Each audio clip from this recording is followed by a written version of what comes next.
One of the most talked about plane crashes in recent years is also one of the most tragic, when a team of young footballers were involved in an accident in 2016. The investigation would find that gross negligence, as well as pilot error, were key factors in such a catastrophic accident.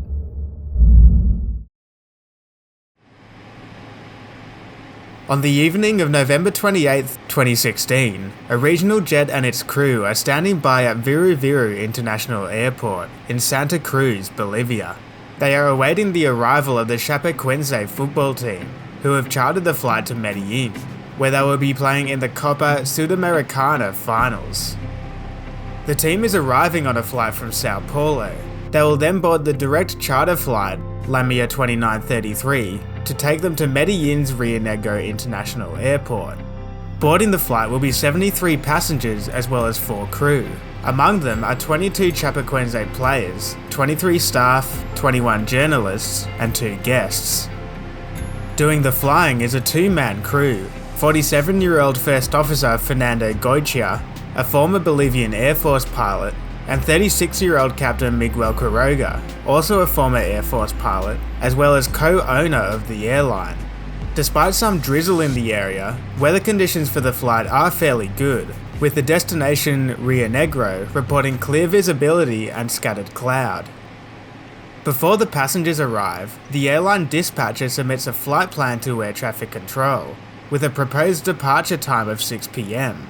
The controller notices that the total flight time is exactly equal to the aircraft's endurance, endurance being the maximum amount of time the aircraft can spend in the air based off its fuel load. Reserve and contingency fuel should mean that endurance is at least 1 hour greater than the planned flight time. However, these notes are not considered by the company, and the flight plan is accepted 20 minutes later. In the flight deck, the pilot's paperwork indicates they are planning for a fuel stop in Cabija, a small airport near the border of Bolivia and Brazil. However, Cabija operates in daytime hours only, and will close at 6:43 p.m. The passengers board the Avro 146, but just before the door is closed, a player requests to retrieve a video game from his luggage in the cargo hold, delaying the closure of the door. Eventually, the engines are started up, and the jet takes off from Santa Cruz at 6:18 p.m. Chapecoense are now officially on the final leg of their journey, which they hope will result in them lifting the much-prized Copa Sudamericana. Now in the air, the pilots have some decisions to make. The delay on the ground means there is no chance they can make it to Cabija on time, with a flight time of about 1 hour and 7 minutes to reach the border airport. They will need to plan for an alternate fuel stop later in the flight. Now almost 3 hours into the flight, the crew begin to consider their options as they approach the Brazil-Colombia border. We could go to Bogota, I believe. They have Cali and all that stuff at the end. Do we have handling in Bogota and stuff? There is. There's handling. Do we have any frequencies for it?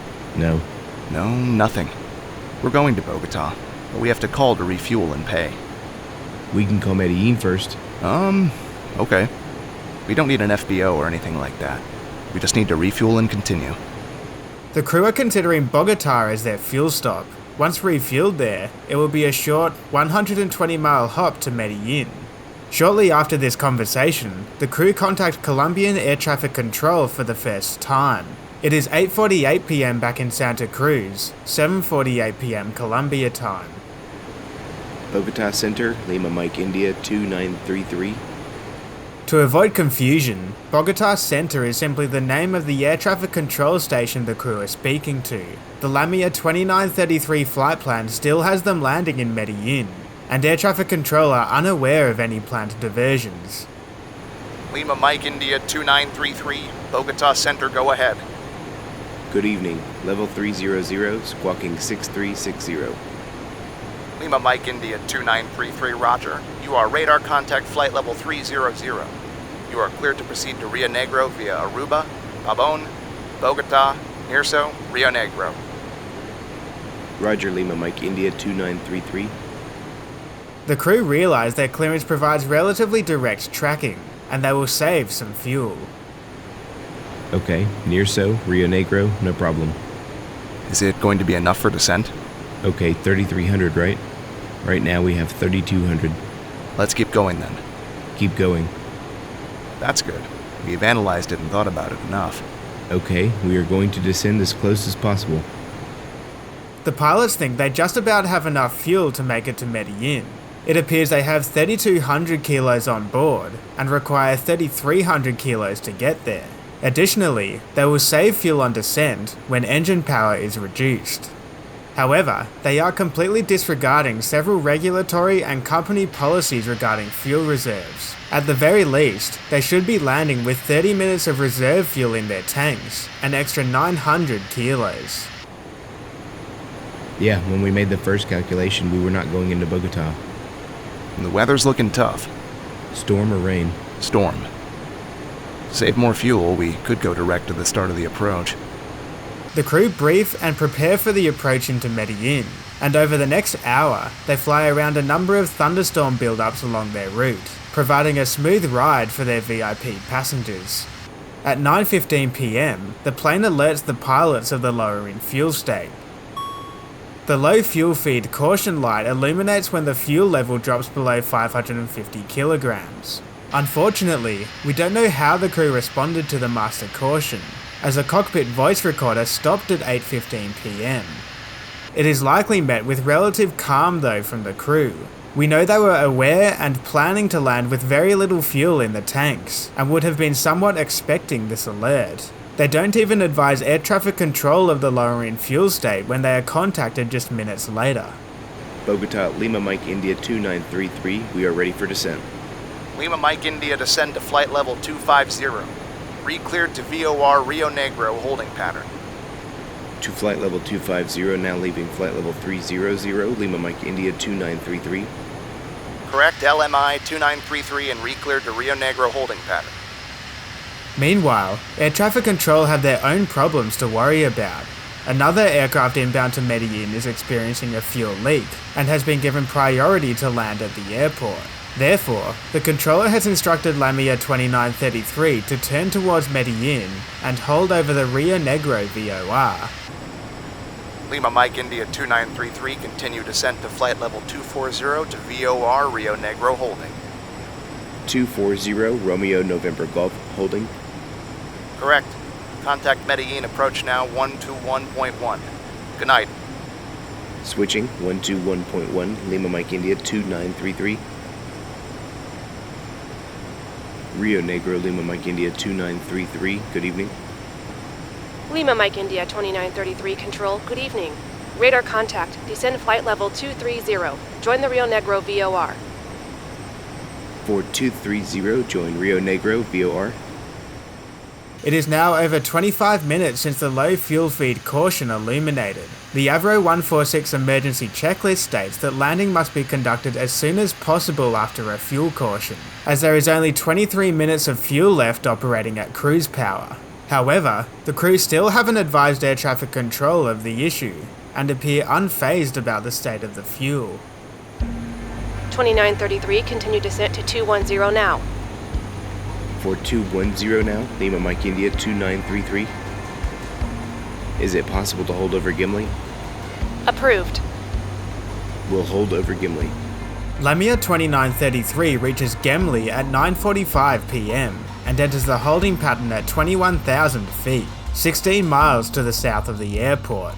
3 other aircraft are also in the holding pattern, while the diverting aircraft is on its final approach to the runway. The pilots extend the flaps and reduce the speed to 180 knots for the hold. Lima Mike India in the hold over Gimli, flight level 210. As Lamia 2933 is about to turn into its second hold, the captain finally informs air traffic control of their issues. Lima Mike India 2933, flight level 210, inbound. Request priority for the approach. We have a fuel problem.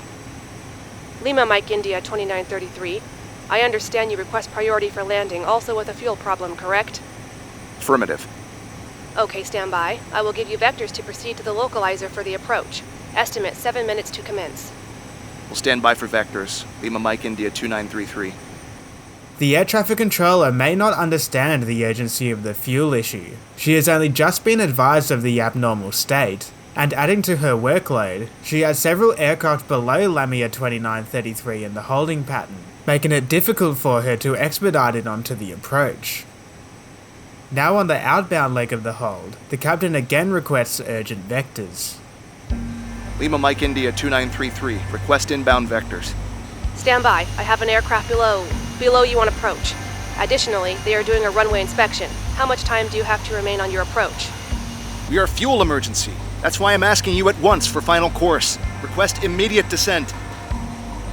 Lima Mike India 2933, can you make right turn now to begin descent? You have traffic at 1 mile below you. Traffic in sight, no factor. Request to join the localizer at once. Captain, you are showing 210. I need to bring you down from that level. Veer right to begin descent. Negative. We are already starting descent and are for the localizer. We don't know what was being said inside the cockpit at this moment, but it is likely becoming extremely stressful. The captain commences descent, but is way too high to make it down to the runway on the normal 3-degree path. Therefore, he selects the landing gear down, reduces power, and extends the flaps and speed brakes. Seconds later, the number 3 and 4 engines begin to shut down. Attempting to get the aircraft back on its glide path was a critical mistake. The dramatic increase in drag is now going to decrease the glide distance. Lamia 2933 may not make it to the runway.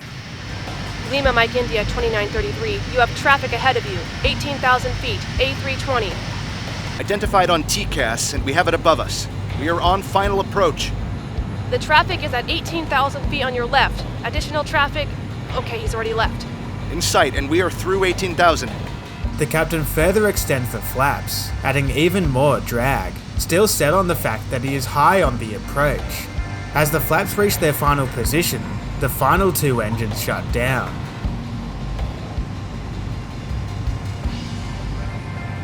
Soon after, the aircraft experiences a complete electrical failure. It is still 15 miles to the south of the runway, with only a few vital systems still operating. Lima Mike India 2933, total electrical failure. Without fuel. Runway is cleared and operable. Rain over the station. The firefighters are alerted. Lima Mike India, vectors. Vectors to the runway. Lost radar signal. I don't have you. Report heading now. We are heading 360. 360. With heading, turn left 010. Should proceed to the Rio Negro VOR. 1 mile ahead of the VOR at the moment. Correction, left 350. Left 350. Yes, correct. You are 0.1 miles from the VOR. I don't have your altitude, Lima Mike India. Lamia 2933 soon goes off frequency and off radar, descending into the darkness below the glide slope, on a collision course with Colombia's Central Mountain Range. The pilots have neglected to make a PA or advise the flight attendants of any abnormalities, so the cabin is completely unprepared for an emergency landing. In fact, most passengers believe the aircraft is on its normal approach to the airport. Almost 10 miles to the south of the runway though, Lamia 2933 crashes into a mountain, 8,500 feet above sea level. It breaks apart and tears down the mountain face, coming to rest 140 meters from the first impact point.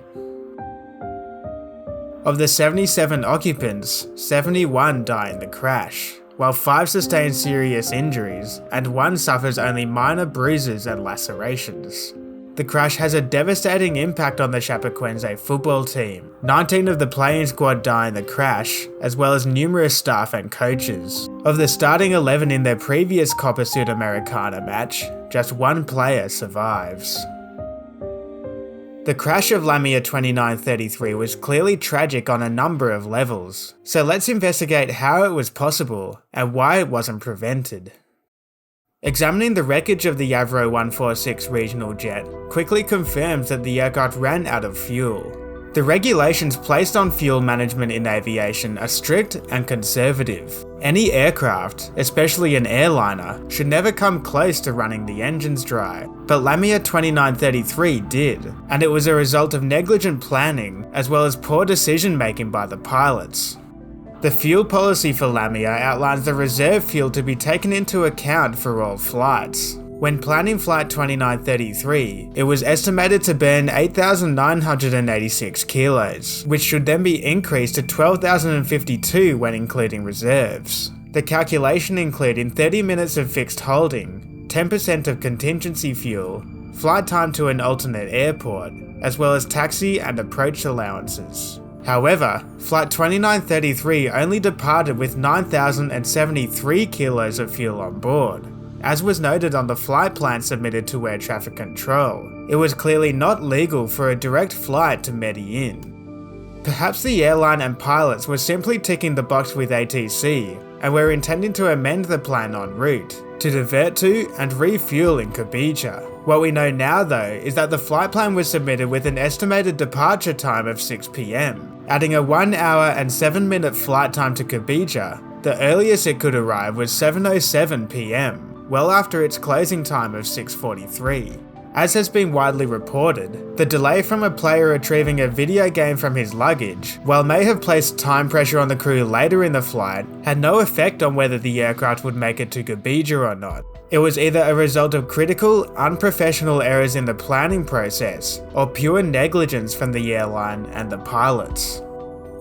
This now brings into question the decision making of the pilots later in the flight. They knew they needed to stop somewhere for fuel, having nowhere near enough reserves to make it to Medellin. The crew discussed diverting to Bogota, but after obtaining a clearance to Rio Negro, they never put the plan into action. The first officer indicated their belief that they could make it to Medellin, thanks to fuel savings on descent.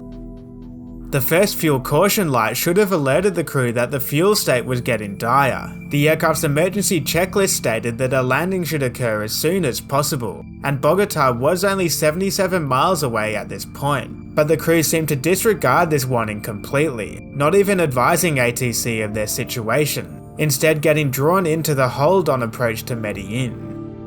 The accident investigation found that Lamia 2933 was not a one-off regarding fuel planning discrepancies. On flights in the opposite direction, from Rio Negro to Santa Cruz, incorrect flight plans were also sent to Air Traffic Control, listing Santa Cruz as an alternate and Cabija as the destination. Inaccurate fuel planning was clearly an issue within the company, and points towards commercial interests being prioritised over safety, a dangerous combination when it comes to aviation. An unsafe culture within the airline also probably existed, with pilots more likely to fly into their fuel reserves, as they did so almost without hesitancy on Flight 2933.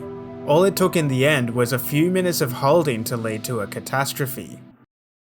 Lamia's air operator certificate was revoked just 1 week after the accident, and it ceased operations soon after. As for Chapecoense, despite losing almost its entire personnel in the crash, it has rebuilt as a club somewhat over the years. What won't be forgotten anytime soon though is the tragedy of the plane crash in 2016.